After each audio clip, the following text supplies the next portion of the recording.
પાટણ જિલ્લામાં છેલ્લા 15 દિવસમાં પડેલા અવિરત વરસાદે ખેડૂતોને મુશ્કેલીમાં મૂક્યા છે। વઢિયાર પંથકના સમી તાલુકાના ખેતરોમાં હજુ પણ વરસાદી પાણી નથી ઓસર્યા। ખેડૂતોનો તમામ પાક પાણીમાં નિષ્ફળ ગયો છે। સમી તાલુકામાં અત્યાર સુધી સિઝનનો 21 ઇંચ જેટલો વરસાદ નોંધાયો। ખેડૂતોએ ઘણી આશાઓ સાથે 49,150 હેક્ટર વિસ્તારમાં વિવિધ પાકોનું ચોમાસું વાવેતર કર્યું, પરંતુ વરસાદી કહેરના કારણે તમામ પાક પાણીમાં ડૂબી ગયો। ખેડૂતોને મોટા પાયે નુકસાન થયું છે, ત્યારે ખેડૂતો હવે સરકાર પાસે સહાયની ગુહાર કરી રહ્યા છે। કપાસનું વાવેતર કરેલું હતું, એરંડાનું વાવેતર કરેલું હતું, મગફળીનું વાવેતર કરેલું હતું, અડદનું કરેલું હતું, તુવેરનું કરેલું હતું, બાજરી પણ વાવેલી હતી, જુવાર પશુ માટે વાવેલી હતી। તો આ બધો પાક સદંતર નિષ્ફળ ગયેલ છે। ઘરમાં કાંઈ પહોંચ્યું રહ્યું નથી। બીજું વારામાં ખાતર પાણીમાં બધા પૈસા અમે કાઢી નાખ્યા છે। હવે અમારા કને કાંઈ રહ્યું નહીં। પાટણ જિલ્લામાં પડેલા અવિરત વરસાદે ખેડૂતોના હાલ બેહાલ કર્યા છે।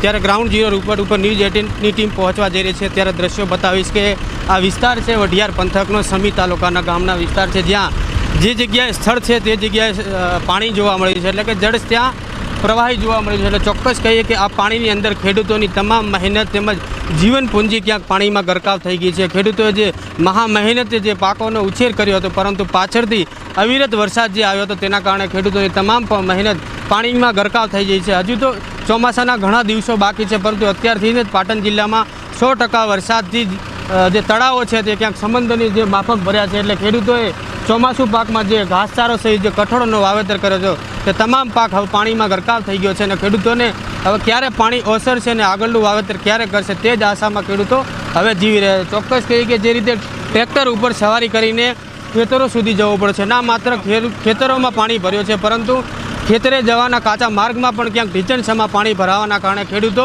પારાવાર મુશ્કેલીમાં વેઠી રહ્યા છે। ખેતરે જવું હોય તો પણ ખેડૂતો હાલની સ્થિતિએ જઈ શકતા નથી। મોંઘા મૂલ્યના પાકો પાણીમાં ગરકાવ છે। બીજી બાજુ ખેડૂતો ઘરમાં પુરાઈને ક્યાંક ચિંતામાં વ્યક્ત કરી રહ્યા છે, પાક બચશે તો કઈ રીતે બચશે। એટલે ચોક્કસ કહીએ કે હાલ તો પાટણ જિલ્લાના જે વઢિયાર પંથક છે તે ખેડૂતોની સ્થિતિ દયનીય સ્થિતિમાં મુકાઈ જવા પામી છે। અશરફ ખાન, ન્યૂઝ 18 પાટણ। સમી તાલુકામાં 49,000 હેક્ટરમાં દિવેલા, કપાસ, અડદ, મગફળી, કપાસ, ઘાસચારો સહિતના કઠોળના વિવિધ પાકોનું વાવેતર કર્યું।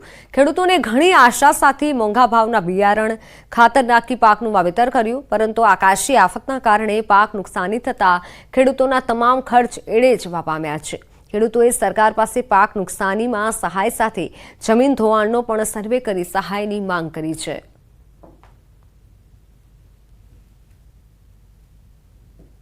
અહીંયા અમારે મુખ્યત્વે ચોમાસું પાકમાં એરંડા, કપાસ, તુવેર, અડદ જેવા પાકો અને પશુઓ માટે ઘાસચારા માટે વાવેતર કરેલું હતું, પરંતુ આટલા અતિવરસાદથી અમારે પાણીમાં અહીંયા ખેતરોમાં પાણી ઘણા બધા ભરાઈ ગયા છે, જેથી અમારે પાક બધો અમારો નિષ્ફળ ગયો છે। અત્યારે ઘરે પૈસા પણ નથી, ખાવાનું અનાજ ને બધું પલળી ગયેલું છે।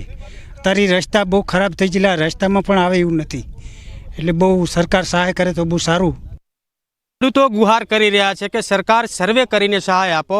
દ્રશ્યો બતાવીશ, ખેડૂતો ન માત્ર સહાયની માંગ કરી રહ્યા છે અને વિરોધ કરી રહ્યા છે, તેનું મુખ્ય કારણ છે દ્રશ્યો હું તમને બતાવીશ કે જે જગ્યાએ સ્થળ છે ત્યાં જળની સ્થિતિનું નિર્માણ થયું છે। એટલે કે કોઈ નદી નાળાના આ દ્રશ્યો નથી, પરંતુ ખેડૂતોના ખેતરનો એટલે કે જે જીવન પૂંજી એમની કહેવાય છે તેના આ દ્રશ્યો છે। તેમાં ઘણી આશાઓ સાથે ચોમાસું વાવેતરમાં કઠોળ, ઘાસચારો સહિત વિવિધ પાકોનું વાવેતર કર્યું હતું, પરંતુ પાટણ જિલ્લામાં છેલ્લા 15 દિવસથી જે અવિરત વરસાદ આવ્યો છે તેના કારણે ખેતરો જળમગ્ન બન્યા છે, અને ખેડૂતોની જે મહેનત હતી તે પાણીમાં ગરકાવ થઈ જવા પામી છે। ન માત્ર ખેતરોમાં જ પાણી ભર્યો છે, પરંતુ ખેતરે આવવાના માટેના જે કાચા માર્ગો છે તેમાં પણ પાણી ભર્યું રહેવાના કારણે ખેડૂતો ખેતરે પણ આવી શકતા નથી। એટલે ચોક્કસ કહીએ કે ખેડૂતોએ જે આશાઓ સાથે જે પાકોનું વાવેતર કર્યું હતું તે પાકો તમામ પાણીમાં ગરકાવ થઈ ગયા છે, પરંતુ સાથે સાથે પાક નુકસાની તો ખેડૂતોને થવા પામી છે, પરંતુ અવિરત વરસાદ અને પાણીનો ધોધ વહેવાના કારણે જે જમીન ધોવાણ પણ થઈ ગયું છે। એટલે કે ખેડૂતો કહી રહ્યા છે કે ન માત્ર પાક નુકસાનીનો સર્વે, પરંતુ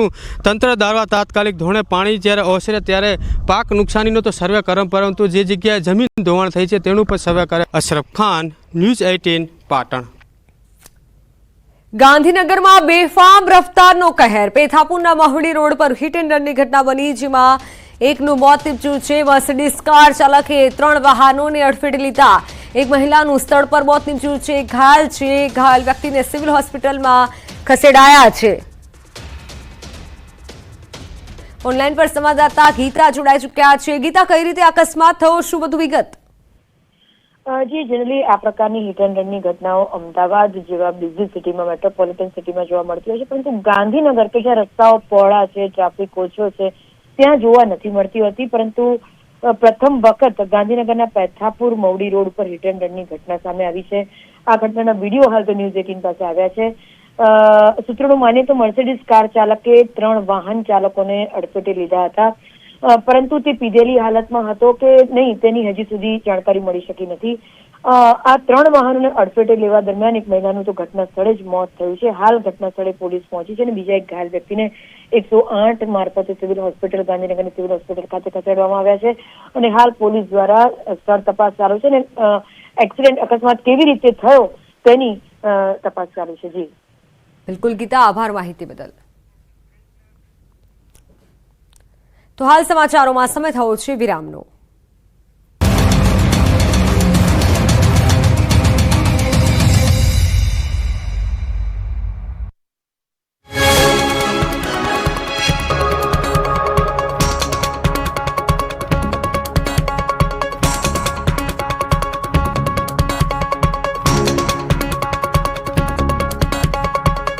ક્યાં સતત વરસાદથી વાતાવરણ બન્યું આહલાદક. નક્કી તળાવનો અદ્ભુત નજારો જોવા પ્રવાસીઓ ઉમટ્યા. માઉન્ટ આબુના લોકોમાં પણ ખુશીની લહેર જોવા મળી.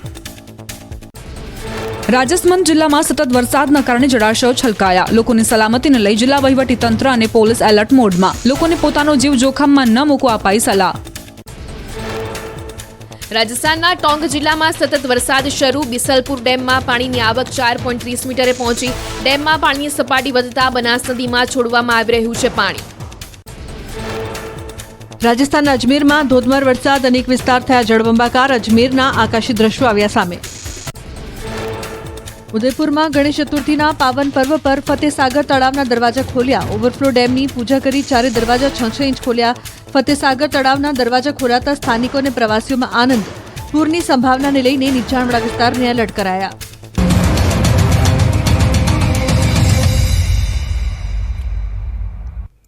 Welcome back. તો ભારે વરસાદ બાદ કચ્છમાં ન્યુમોનિયાનો કહેર જોવા મળ્યો છે. લખપતમાં ન્યુમોનિયા તાવે કહેર બચાવ્યો.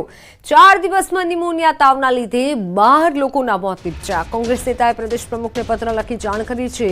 મોતનો આંકડો અને નામ સહિત પત્રમાં ઉલ્લેખ કર્યો છે. જિલ્લા પંચાયત પાનધ્રુ સીટના સદસ્ય મીનાબા જાડેજાએ કોંગ્રેસ પ્રદેશ પ્રમુખને પરિસ્થિતિ અંગે પત્ર લખી જાણ કરી. પત્રમાં મૃત્યુ પામનારના નામની વિગત સાથે જિલ્લા વહીવટીતંત્રને યોગ્ય કાર્યવાહી કરવા માટે ટકોર પણ કરી. 12 લોકોના મોત બાદ પણ આરોગ્ય તંત્ર નિંદ્રાધીન હોવાનો આરોપ લગાવ્યો છે.